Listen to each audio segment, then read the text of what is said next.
I had been a member of Valley Partnership since I moved to Arizona in my old position. And then in terms of the organization, it has just a great vision of what development should be across Arizona.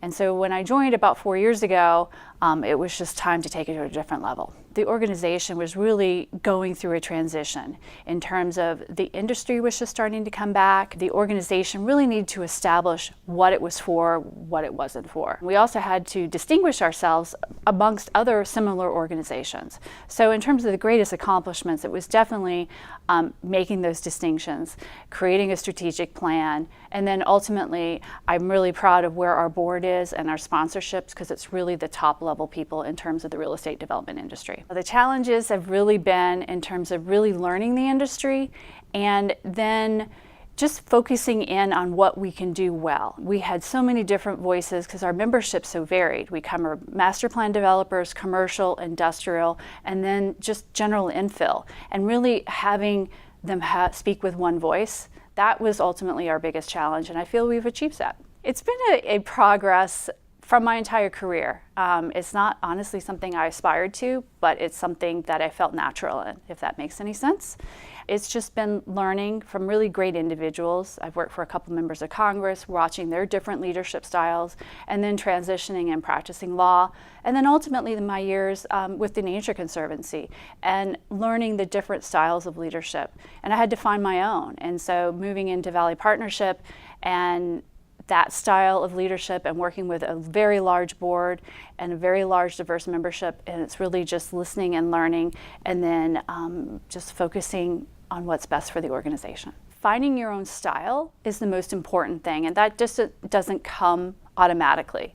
I think, like I mentioned, in terms of really looking and learning from others and seeing what's natural for you. It can't be a forced thing in terms of leadership and really how you get things accomplished. It has to be very natural and what fits you. The drought contingency plan is an amazing coming together of disparate interests and everyone giving. And from the real estate development industry, we were the first cut. We knew that going in and we accepted it. But we also had to work together in finding solutions those who didn't have solutions. We're lucky enough as an industry that we were able to recover and to continue to grow. But the ag interest and all of those, they needed the help for transition, and I think that was the most important outcome for DCP. The Rio Reimagined is an amazing opportunity for all the river cities and the tribes to come together, and that's exactly what's happened. All of the tribes, all of the cities along the river, Salt River Project, the county, they have all signed on a memorandum of understanding on how we're going to move forward. That was an amazing step. Similar to DCP, that's not something that really happens all that often.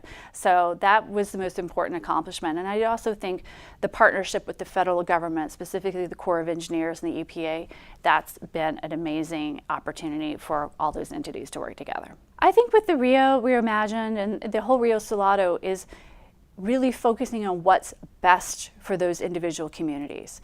The tribal and the conservation outcomes, some of the cities, it can be economic development of what they're thinking in Buckeye, and then the city of Phoenix and Tempe obviously have different visions because they have larger areas. I mean, Tempe Town Lake has started this, and the entire Rio Reimagined is not going to be Tempe Town Lake. It's going to be different pockets, but the common thread will be either trails or that connectivity or that common vision. When I started in my career many years ago, I was obviously a big fan of then President Ronald Reagan. Over the years, watching different styles and different types of leadership, we've obviously transformed in terms of what is in the political world in terms of leadership.